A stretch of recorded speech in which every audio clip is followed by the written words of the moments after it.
Hey everyone, I got another kind of breakdown video for you from a few games that I played recently. I've seen a lot of things recently about solo queue troubles that people are having, and a lot of people say like, "Oh, here are the characters you want to, or here are the Pokemon you want to play if you want to solo carry your games." The only problem is if everyone takes this advice, no one's going to play supports, and that's going to be an awful game to play, right? And so instead, I don't think we should be focusing on what characters do you want to play to solo carry games. Instead, let's focus on how to play as a team. Because in the end, it doesn't matter what characters you're playing. As long as your teamwork is better than the opponent's teamwork, you're going to win the game. As we see that a lot of these games kind of come down to Zapdos, right? As we'll see here. So in this game, we are way behind. We have only just taken the bottom goal. Actually, right before this, the bottom goal was at 4 left to break, and we could have dunked 50 on it. In fact, we were planning to dunk 50 on it, and then one of my teammates decided to dunk 5 on it to break it. All right, well, the good thing is we had recently just taken a fight, so they're respawning, but the thing is we still would have been down by a significant amount, and so we have to go for Zapdos. Right before this, our Lucario goes back, right? But I see that the rest of my team, the Snorlax, the Greninja, and the Ninetales, all start heading towards Zapdos. And it's always better to do the wrong thing as a team than the right thing alone, right? And if most of my team is going to Zapdos, I'm going to go to Zapdos, right? Right, so here we see that, yeah, we're really struggling. And so, whoops, what the... Alright, sorry about that. That was strange. Alright. So yeah, yeah, there's their Charizard. If we can see, here, let me, bring this up right here. Oops. Yeah, close enough. That's their Charizard, right? He's there, not coming to contest. Charizard has a not terrible move to contest in Fire Punch, right? So, not sure why he's not here.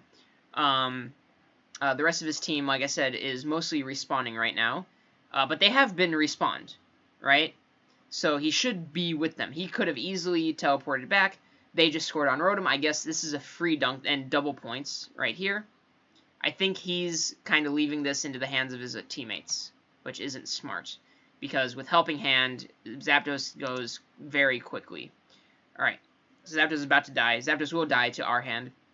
Alright, but I just kind of want to point out, and you can see on the map, and also kind of, right, whoops, no, not there, right here, Zeraora has appeared, and you can't see him, you can see on the minimap, but pretty much right below him, this is where Wigglytuff is coming. Alright, so now we can account for 3 of them, right? So yeah, Zapdos does fall, and now we can see on the minimap, right, there is, and you can kind of see his tummy poking out right there. Yeah, right there. There's Snorlax, right? And like I said, you can see him on the minimap too. So he came from the center area, and actually Zeraora and Wigglytuff came from the bottom area, right? Now, there is a reason that they wanted to do this. One, you want to flank people, right? Also, you don't want to get your entire team heavy slammed and blocked by our Snorlax. That would just be devastating, right? And it would be really bad positioning. The only problem with that thought process is that, I mean, their Zeraora can just kind of jump in anyway, right? Nothing wrong with that, right? He can kind of bypass Snorlax if he wants to. Another thing about it is that you kind of don't have any options. Zapdos is falling. You need to get there as fast as possible, right? So yeah, fortunately for us, there's Lucario also waiting to try to get a power-up punch, and he just cannot catch up to me as I'm about to go dunk this 80, right? And again, sorry about that. My media player is, I don't know, being very weird. But yeah, so that's pretty much, let me just clear all those red marks off there. Yeah, so there's one thing of, we played mostly together, and they didn't, right? They, I think they had a good idea, but it was too staggered, right? And it didn't come to fruition. And also that Charizard, who really could have pointed Thorn on our side, not only trying to maybe snipe the Zapdos, but maybe just kind of attacking us and distracting us for them to, get it together and, get back at us. But none of those happened, so we ended up winning. Alright, so that was the first one I wanted to show you all. Here is number 2. Alright. Yeah, so, again, 2 minutes is about to pop up. We just took this Rotom, right? In fact, I think I kind of, like, ran in there and just kind of, like, used Helping Hand and just kind of, like, slapped it once, and I think I stole it, or whatever. I'm not 100% sure if I actually did. But anyway, let's continue to watch, because they're about to pretty much all die, right? I'm going to be trying my best to, save that Snorlax, but, he doesn't really need it. He does heal enough off of his ulti. Alright? Yeah, so here's the thing. 4 of them are dead. The Talonflame is the only one who's about to respawn, right? And we then kill the Snorlax. So essentially, we wiped them, right? Not all at once, but we did wipe them, right? So here we go. And maybe the smart thing would be to take Zapdos. Here's the problem. Zapdos is coming up in 5 seconds, and yeah, there are going to be 3 of them up within 5 seconds, or essentially by the time, we would be able to take Zapdos. So that's not really viable, right? I think the best move, and I agree with 3 of my teammates, so 4 of us agree, the best thing is going to try to dunk, right? And unfortunately, our very farmed Absol, right, if we go back, here, let's look at his level up here, right? He is 15. He just hit 15 off of that kill, right? He's the highest level in the game. He's got 16 kills throughout this game, right? And he decides that, no, our best option is taking Zapdos. But he doesn't play as a team. He goes by himself, right? Unfortunately, we do not get this dunk out here. They do a good job of defending it, right? But here's the thing. We're down our biggest damage dealer, right? And as you're about to see, yeah, Venusaur falls. It wasn't the worst thing in the world that could have happened, right? Unfortunately, yeah. So is the Ninetales, I think. Yep. And right there, here, I was kind of focusing on that team fight right there. Shouldn't really be focusing on it, because as you can kind of see now, whoops. Sorry about that. As you can kind of see now, there is the Gardevoir right there. And what is the Gardevoir going to do? You want to take a guess? The entire time, this Absol has gotten down to half HP to, take on Zapdos solo. Right?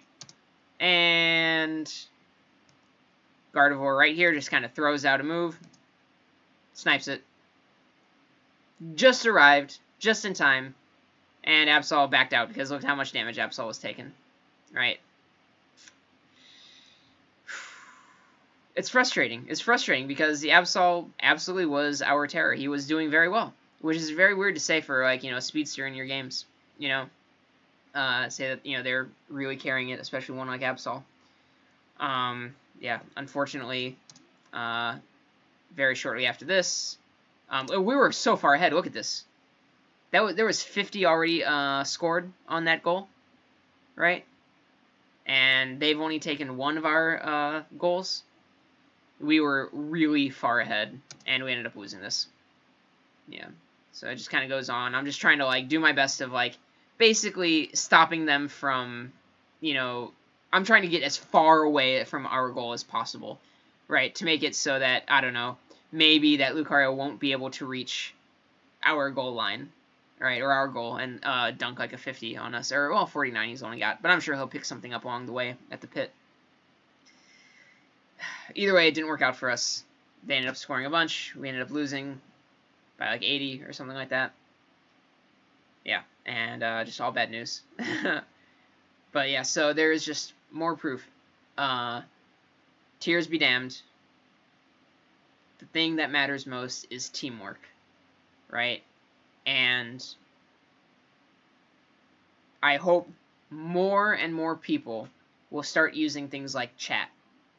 Will start using things like, or just start, I don't know, kind of going with whichever Pokemon has made itself clear that they're the, I don't want to say leader, but pace setter, right?